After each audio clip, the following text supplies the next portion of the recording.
Welcome to the very short little video on evaluating a website.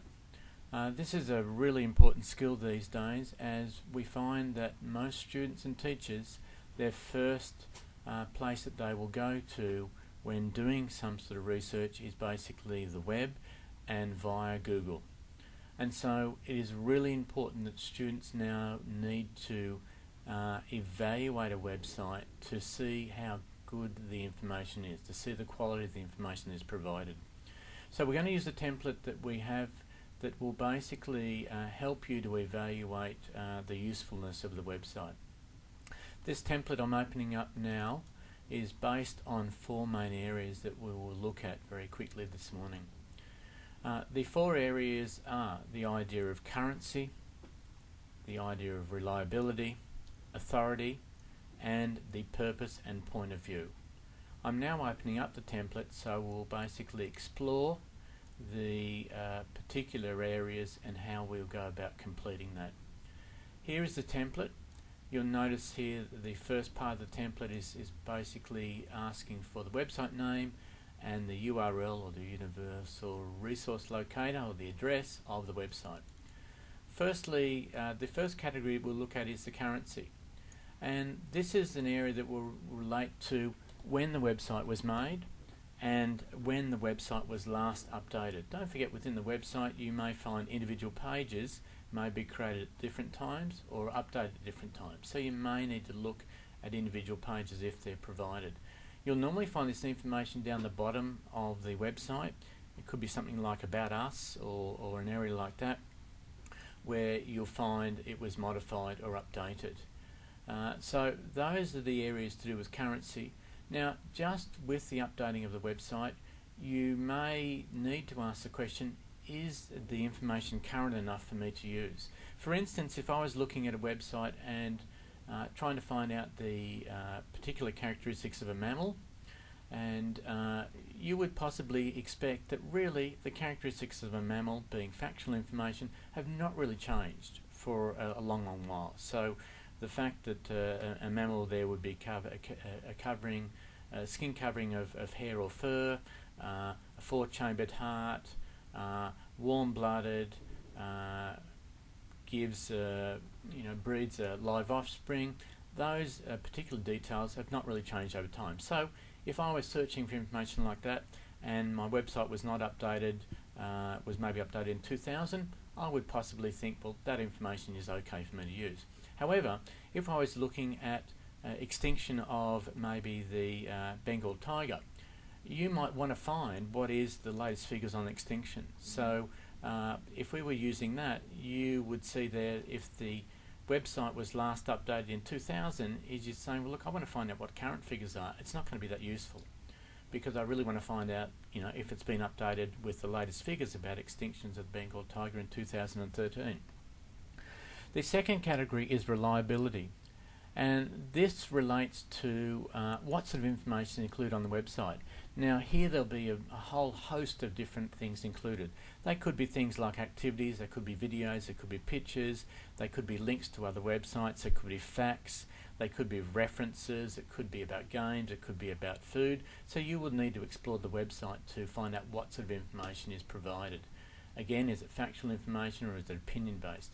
That leads to the next one. Is the content of the website primarily opinion based?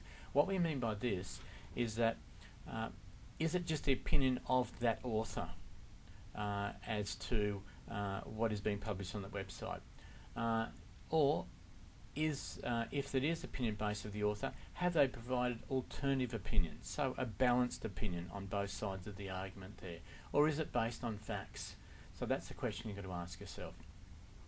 And again, with that reliability, has the author of the website provided references or sources for the data or quotations used? So if they've quoted something from a text, have they provided the link to particularly that quotation? Or if they've used data, have they provided the link to where the data has come from? Okay, that covers reliability. Authority is all about the person who created it, and various links that they may have there. So can you find out who is the author or the creator? Again, this might be something about us, or could be under FAQs, you could find it. What are their qualifications? You need to be able to look up the credentials of the author. You might be able to find a biography about that author where it will say what the qualifications are. It will say where, what their qualifications are, when they maybe got that degree, what university they went to, things like that. And who are they? Okay, would relate to really that qualification. Because it may be that the information is coming from a university website in which it's coming from being provided by one of the main professors at the website, what I would think would be quite a reputable person to be used. Or could it be just coming from one particular person within maybe a private part of that website, or just a person sitting at home on their laptop who's typing in a blog entry. So are they reputable? Again, you want to compare with other information as far as, what do other people say about this particular person, if it's a professor or whatever.